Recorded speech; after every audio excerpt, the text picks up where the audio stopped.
I'm pretty sure, you know, like a lot of y'all who have been exposed to him, or even those, if this is, you know, your first time hearing about him, he is a very special artist, and I still have not found one that has resonated with me so highly. I actually was going through something with a particular person long time ago.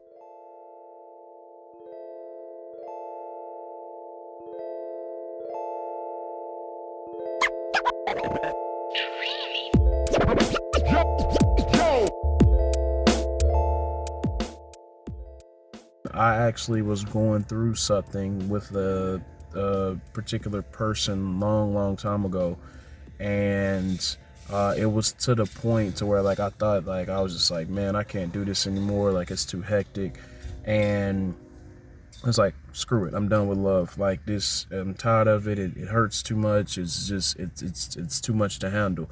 But when I heard that for the first time, and I heard how from the beat, how calm it is, building up to Shing's verse of really breaking down the essence of love and what it truly means in a poetical form, it still gave me hope. So that's why it's so special to me, because I can remember this particular time with this particular person who I will not name, even though Ben got over that.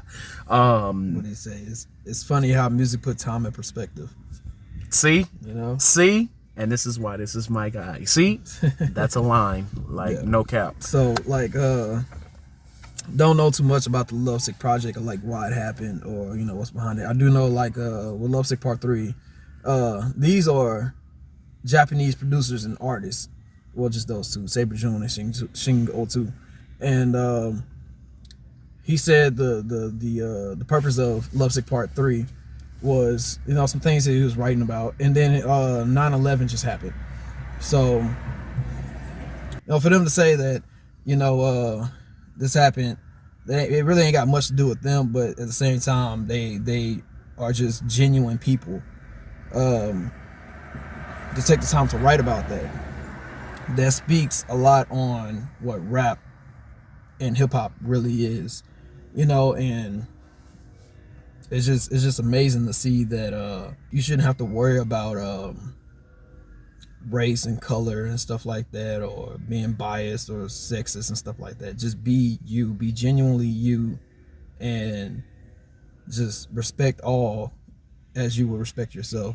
And in order to do that, you have to respect yourself first, you know. So you know, and it's just an amazing thing. And so I know you had some history on like the Lovesick project, on how it actually happened. You want to talk a little bit about that? I mean, yeah, I mean, pretty much. I mean, it's pretty simple. So when Sebajun was alive, the only the last one that people may think that he released was Lovesick Part 3, and that's because Lovesick Part 3 was featured on his album Model Soul, and that was like the last thing that we had come to know. 1, 2, and 3, and what happened is that 4 and 5 were completed, but they were released kind of after his death, and then the whole thing of Part 6 is that some of his friends had actually found it on his phone. It was an idea, and it was kind of like the blueprint was laid there, and then as an honor to him, they were able to complete it. So that whole like just Lovesick project, you know, is like a great introductory to him. If you want to kind of like if you just went straight from like love, you know, create a playlist or find a playlist on YouTube or Spotify, whatever streaming platform you use.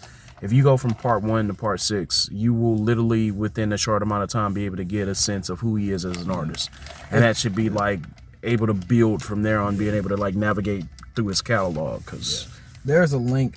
This was before YouTube had ads, so the good days. There was a link that I'm pretty sure like pretty much any Lovesick Sebajun link you can find. They played it 1 through 6 in its entirety, and they cut like the ends of each song, so that way it flowed, because it's all pretty much the same tempo. And like when you hear like Lovesick Part 3, that was in like Model Soul, like by itself. It wasn't a part of Yeah. you know the other Lovesicks. And like as you hear that song like for years, and you finally listen to like this whole project of Lovesick, like after song 2 part 2 ends and it just jumps into part 3, it's like one of those, oh shit, I know this song goes so hard. And yeah, it was, man, I wish I can go back to those days, to be honest with you, like just first discovering Sebajun and Shingo 2, C Star. And just to give y'all a little hint of like how powerful, and this is like I said, no music, but just Shingo 2's lyrics, and just imagine how this would go with a great beat. Like this was always something that stuck out to me. And this is from Lovesick Part 3, where he says, "Positive life sacrifice what it is to me. Our history is only a quarter of a century. Reality sitting on the shoulders of our chemistry. See, it ain't no mystery. The colors that we mix well set the mind free. Let the blind see beyond harmony. Breathe life into dead space that blows clouds of doubt. New territory we determined to be. Everything is a safe haven as it's supposed to be." That within itself is just straight poetry. Now you imagine this being flowed on a like beat constructed by an angel in like human form when we were privileged to have him. It's just so amazing. Like I'm freaking out over it right now. Like it's when you talk, like when it comes to having something, you always want to have great context, and you can't have great context without substance, and they both go hand in hand, and that's textbook definition of substance and context. I'm gonna tell you something, right? And this is why Sebajun, another reason why he's so important to me. I went through coming from hip hop culture. I went through all phases. I went through the phase of the gangster stuff. I went through the phase of the indie stuff. I went through the hipster phase where I was like, oh, I know what real hip hop is. Hip hop isn't about sampling, yada, yada, yada. I had to educate myself about this, even though like I'm of the culture. Not default because, you know, the color of my skin or whatever, but because like that's what I grew up with, right? So Sebajun was the first and only true artist who showed me the art of sampling. When I was going through my phase around that time of thinking, oh, real hip hop should be made only about original beats and all of these things.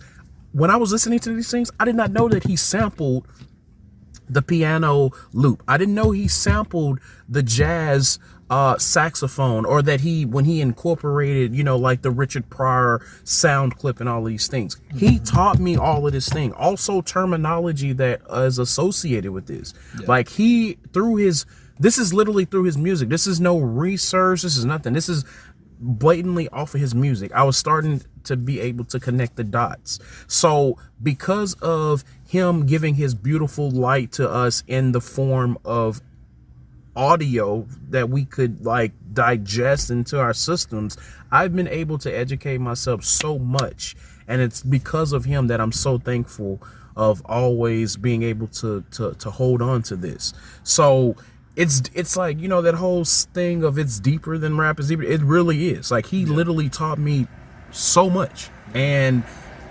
it's beautiful, man. Like, and it's for him to be able to craft something so amazing, but also keep it simple. I'm talking about so simple. So if you guys want to know, just like as a template, this is some of the things that he would do.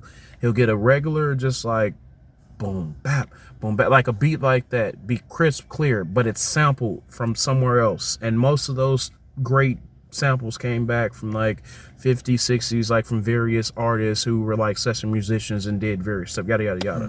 Build off of that with a great loop that has a lot of melody, that has a lot of like calm elements into there, and then he'll just like let that simultaneously go through, and as the song is developing, he'll add like the little cuts with like the record spin, the you know, and then he'll allow the artist to come in there and do their thing. That's it. Simple drums, simple drums that he sampled, a simple melody, that he goes along with the drums, and then just add little slight variations, simple to the point, and then he lets the artists do their thing, and it complements it.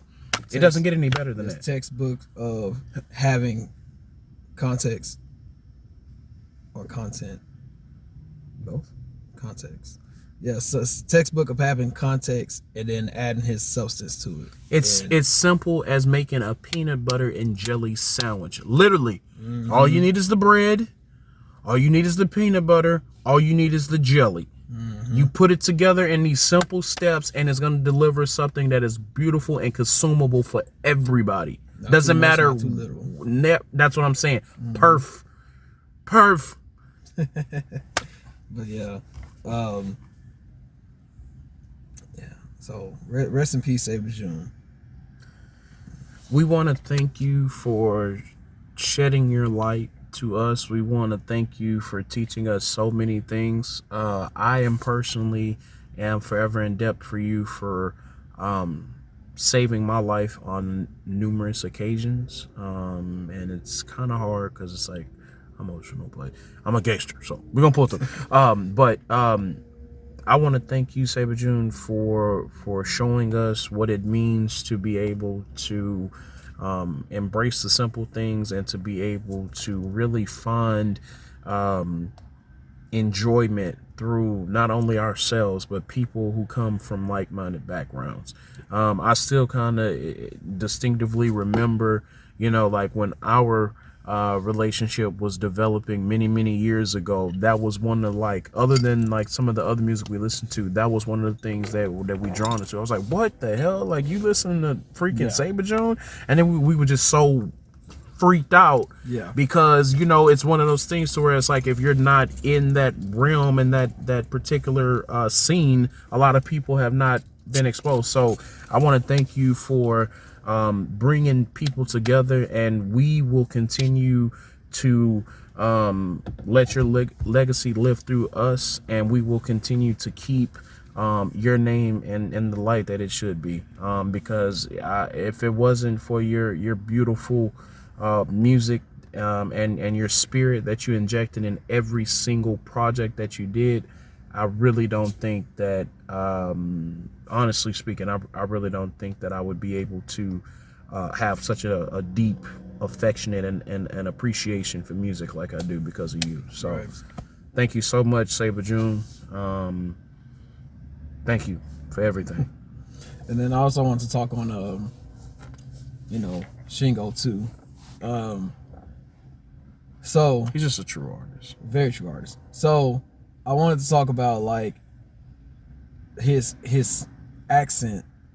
Oh, God. And because like we went to go see him, and amazing performance, by the way. So, but what we wanted to do was say that what I wanted to do was trickle that into the next episode, and I wanted to jump on. Wait for it. Can you guess what I'm getting towards? His accent in music. Oh, God. So basically, I wanted to trickle into rock music. I already knew it was going hand in hand because they already came in my mind. Yeah. So I wanted to make the next episode about Nature Living. It's a Japanese band that plays rock music, and we got some things to talk about on that one. So I love the fact that there are people out here that's from other countries who are taking the time to learn English just to reach like our demographic, because their music is just so livid and so beautiful, and it sucks that we don't take the time to learn. Well, this nigga knows like fucking 4 languages, self-taught, by the way. I just know one. And so it sucks that we can't take the time, I'm talking to all y'all who don't know, to learn other languages so we can enjoy their music and their context, their content to the fullest. So I want us to talk about nature living for the next episode. Well, look, we already got Shingo too. Let me just make it plain and simple. You want to know the true definition of an artist? Listen to him. Even the stuff that he didn't do with Sebajun, his own other things that he's done solo, even in his native Japanese language. Even if you can't understand it, you can still feel the passion. For me, what a true artist is that when you are able to automatically identify. You may not know specifically what they may be trying to say. You may not be able to pinpoint what it was that they were trying to convey at that moment. A true artist is going to evoke some type of emotion out of you. And as soon as you put Shingo 2 on, that's what happens. From his vocal phrasing, from his accent, propelling his enunciation of the words, everything. And then, like I said, I just read y'all those lyrics. His lyrics in itself is the definition of rap, rhythm, and poetry. Yeah. He is that true artist. Check him out if you guys haven't. If you haven't checked him out, you guys are asleep and you need to start to wake up, because it's 2020. Like, why are you not listening to greatness? Please like, comment, and subscribe. Thank you for tuning in to 2BK. King Nate. Neto. See you on the next one. Deuce.